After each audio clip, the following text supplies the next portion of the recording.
ఉచిత IUI and IVF consultation కోసం సంప్రదించండి 29.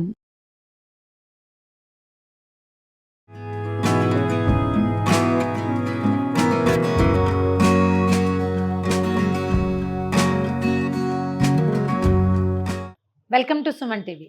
శీతాకాలపు సాయంకాలం కాచుకునేటువంటి టీలు, కషాయాలు, కాన్కాషన్స్, డికాషన్స్ బోల్డ్ అని చెప్తున్నామండి. అందులో ఇదొకటి తులసి టీ. దీని టీ అంటాం కంటే కషాయం అంటే చాలా కరెక్ట్గా సరిపోతుందండి. అటు చలికాలంలో సాయంత్రం పూట కొంచెం తలా ఒక పావు కప్పు తాగినా కూడా చాలా మంచిది. చిన్న పిల్లలకు కూడా నిరభ్యంతరంగా ఇవ్వచ్చండి. బాగా 2-3 ఏళ్ల పిల్లలు కూడా, పసిపిల్లలు ఏడాది లోపల పిల్లలైతే ఒక 2 స్పూన్లకి ఒక చిన్న హాఫ్ స్పూను తేనె కలిపి పట్టించేసేయచ్చు. బాగా పనిచేస్తుంది. జలుబుకి, గొంతు నొప్పి, దగ్గు వాటన్నిటికీ పనిచేస్తుంది. ఒక 2 గ్లాసులు నీళ్ళు పోద్దాము. స్టవ్ వెలిగించి నీళ్ళు కాగే లోపల మనం ఒక పని చేద్దాం.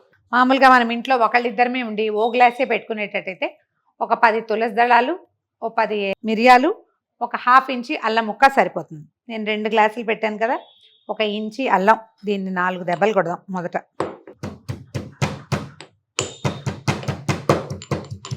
నీళ్ళు కాగుతున్నాయి కదా, అల్లం దంచాను, ఇందులో వేసేద్దాం. ఇప్పుడు ఏం చేద్దామంటే ఒక 20-30 తులసి దళాలు అనుకోండి. మన దగ్గర ఫ్రెష్ తులసి ఉంటే బాగుంటుందండి. ఈ శీతాకాలం పూజ చేసే చెట్టు నుంచి తులసి కొయ్యబోకండి. పూజకి తులసి చెట్టు విడిగా పెట్టుకోండి. ఇలాంటి కషాయాలు కాచుకునేందుకు, పిల్లలకి రసం తీసి ఇచ్చేందుకు ఇంకొక 2-3 తులసి మొక్కలు ఉండటం మంచిది. ఒకవేళ మీ ఇంట్లో తులసి మొక్క లేకపోతే చాలా ఎమర్జెంట్గా న్యూ ఇయర్ రాబోతోంది కదా, న్యూ ఇయర్ రిజల్యూషన్గా ఒక మంచి తులసి చెట్టు తెచ్చిపెట్టుకోండి. ఇందులో జాతి, మత, కుల విచక్షణ బొత్తిగా లేదండి. పూజార్థమే కాదు, తులసి ఆరోగ్యార్థం చాలా అవసరం. ఎవరింట్లో అయినా ఉండొచ్చు, ఆనవాయితీ లేకపోయినా ఉండొచ్చు. తులసి మాత్రం తెచ్చిపెట్టుకోండి. చలికాలం కదా, కొంచెం ఏంటంటే తులసి కాస్త పాపం పడుకుంటూ ఉంటుంది మధ్య మధ్యలో. మొన్ననే కార్తీక మాసం అయింది కాబట్టి కొంచెం జనాలు పూజల నుంచి బయటకు వచ్చేస్తారు కదా, కానీ మంచుకి జలుబు చేసేస్తుంది బాగా. ఓకే, తులసి ఆకులు చూడండి. వీటిని కూడా ఒక్కసారి రోట్లో వేసి 2 దెబ్బలు కొట్టేద్దాం. ఇంతకంటే చాలా నలిగి ముద్దయిపోక్కర్లేదండి, దెబ్బ కొడితే చాలు.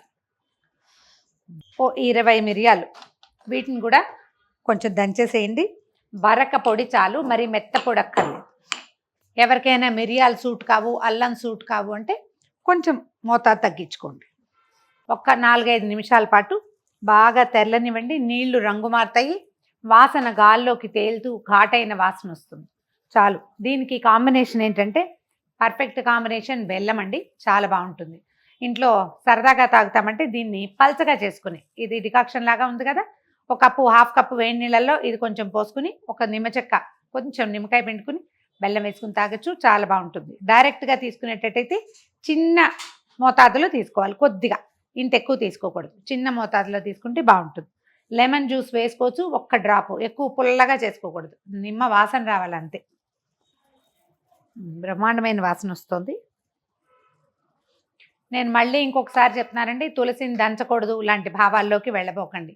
పూజ చేసే తులసమ్మ వేరు, మనం వైద్యానికి వాడుకునే తులసి మొక్కలు వేరేగా ఉంచుకోండి. చాలు. ఇలా తెరలు వస్తే తీసేసేయచ్చు.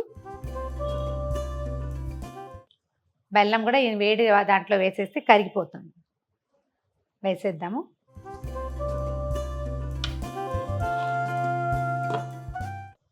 ఒక చిన్న నిమ్మ చెక్క పిండుతున్నానండి. నిమ్మకాయలోంచి ఒక పార్టే తీసాను. ఇప్పుడు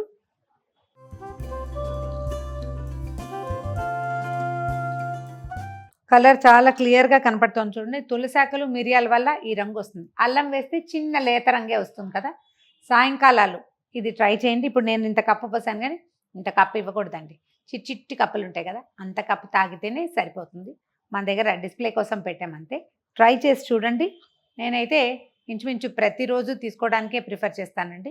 కొంచెం తక్కువ, ఇప్పుడు ఇంతే పెట్టుకున్నాం అనుకోండి, దీన్ని 2 పెద్ద గ్లాసులతోటి, 2 పెద్ద కప్పులతోటి డైల్యూట్ చేసేసి మరి కొంచెం నిమ్మరసం వేసి సాధారణ టీ లాగా, తులసి వాసన, అల్లపు రుచి, కొంచెం మిరియాల గుణాలు 3 కలిసి ఉంటాయి, వాసన కూడా ఉంటుంది, సరిపోతుంది.